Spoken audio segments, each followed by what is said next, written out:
Welcome back and welcome to another weekly challenge in 7 minutes. I got to warn you beforehand, folks, I am loading up the parts can this week. I'm sparing no expense. The credits are coming out the old pocket. I lit the fuse, folks. It is about to blow, so let's get started.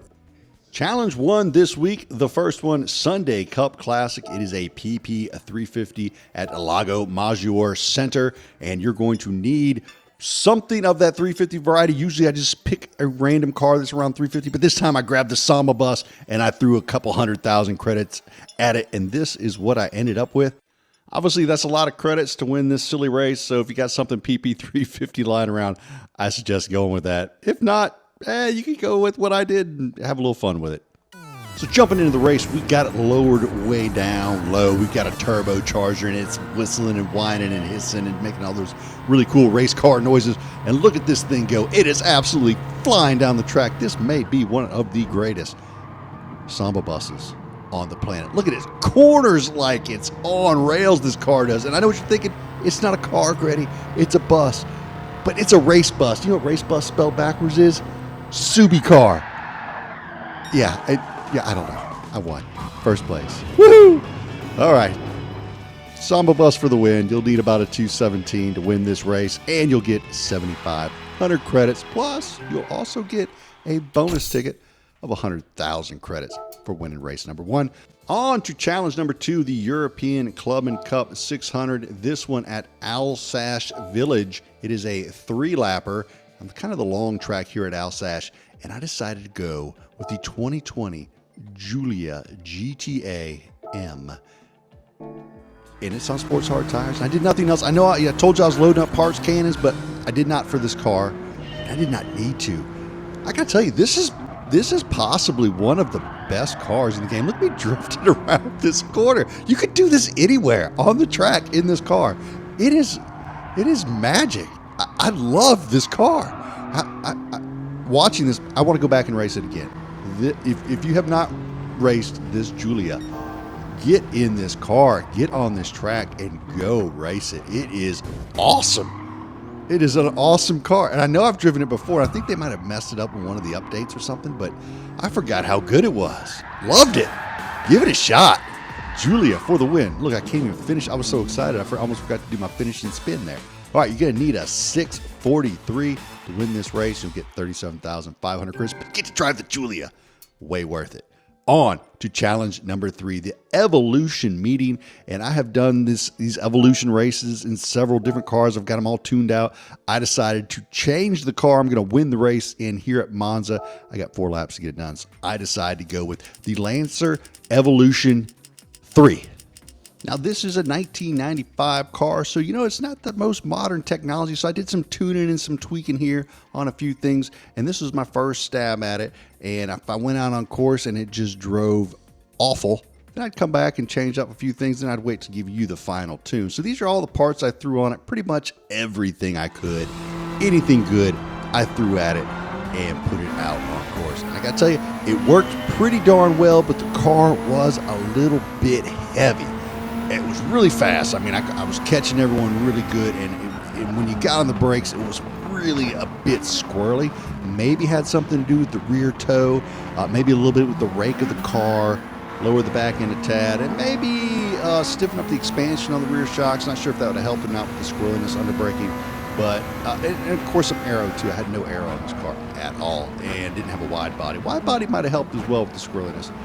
There's lots of things I could have tried, but I was getting around the track. I felt like the car was at least catchable and controllable. A little deep, a few spots on the brakes, but I mean, the car, it did fine. It was a little heavy, but whooped everyone's butt and took home P1. You will need about a 752 to win this race and get your 70,000 credits. Plus, you'll get a 200,000 bonus credit for placing in the top 3 in 3 races. Now on to challenge number 4, the American Clubman Cup 700. This one at Mount Panorama. It is 5 grueling laps on the mountains. And guess what? I forgot that Infinity falls under the American cars. So I decided to go with an Infinity because I myself at one time have raced an actual Infinity.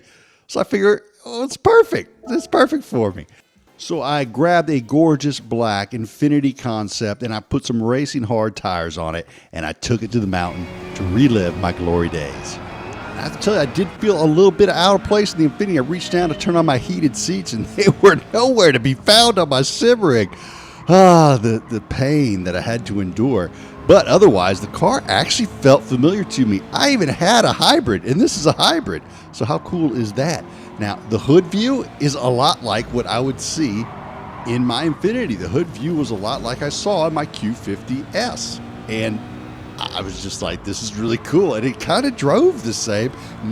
It was a stiff suspension, but not super stiff. The car was heavy, but felt nimble. It was a very similar feeling. You can bank on it, folks. I would not lie to you. So just really enjoyed myself. Even felt at home passing up Camaro SS's. That's who I used to destroy in autocross in my Infinity. Camaro SS Destroyer. That was my nickname. I don't know if you knew that or not, but that was it. It was true. Not really. Not at all. But enjoyed the heck out of this race on the mountain in the Infinity. It was fun. Be careful of the curbs. The weight can get you. She's a little bit heavy. And if you get on the curbs and get it pointed in the wrong way, get on the gas at the wrong time, you can spin out. So just know that. Otherwise, thoroughly enjoyed this. I had fun. I relived some memories. It was great. You'll need about 1107 to win this one to get your 94,000 credits.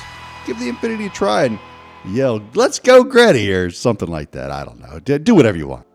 On to the final challenge of the week, the race of the week, a special event, another Deutsche Tourenwagen Masters, this time at Spa. We've had 2 of these races before, and I went with the Alfa Romeo the time before last, and last time I went with the Mercedes. This time I choose the Ford CRRS 500 Cosworth. Yeah, we're going to see if we can get it done in the old blue oval machine. And, well, I got to tune it up a little bit, so put a wide body kit on it, spoiler, all the good little things you might need, and found me a nice period correct livery to slap on it. Then I went in and I tuned it up a little bit, as this old girl from the 1980s needed a little bit of work. As you can see, all the parts I chunked at it. You're gonna need a lot of them, and you're gonna need every bit of them, because to get past these other cars on this track, it definitely takes some work, and the car needed some tuning pretty badly, because it did some really weird things the first time I went out on the track with it. Like, hit the brakes, just fly off to the left. I was like, what is going on here? So got into the tune a little bit, could still use a little more tuning, still felt just a little bit strange in a few spots on the track.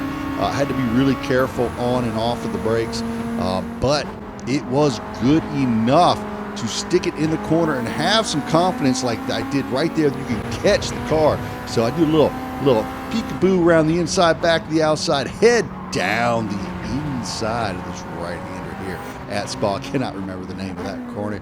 And then down the inside of the Alfa Romeo at the bus stop chicane. Looking pretty good. Moved up to P11 here on lap number 3. And I'm going to make a move coming up Eau Rouge, go by the BMW along the outside, and then I find this group of 3 cars, trying to figure out how to get my way around these 3, because they're kind of blocking the road. Like, you go one way and then the guy gets over to the left side, blocks you going that way. So I had to really work hard to get through this group of 3, but it's a lot of fun. It's fun racing, because you're not just powering by these guys with no problem at all. You really got to kind of figure it out, which is why I call this the race of the week, because it just really is a lot of fun. Very difficult, though, because like I said, the car is not perfect, but it's fast enough. And like right here, you can see it getting squirrely there on turn in, had to catch it there, and then I fly by P1 and P2 here on lap number 5. Now, like I said, this was not my first time out. I did a few other attempts before this one, and like I was going around that left-hander, have my tires on the curb, and the car just fly off the track. So look at the Mercedes come back on old Gretty there. See, that's what I'm talking about. That's why this race was so much fun, is even when you got in front of them, you thought maybe the race was over. It was actually not. Look at me catching the car right there again. A little more confidence in this tune than I had in some of my other ones. Give it a try if you want to try the Ford Cosworth. It was fun. I really enjoyed it. I call it the race of the week. Hope you do as well. You're going to need about a 1436 to take home the win and your 150,000 credits plus your bonus 6-star ticket. Hope you enjoyed this week's challenges. If you did, please hit the like and or subscribe. Come back, check out some more. For myself, Go Gretty. Y'all have a great evening.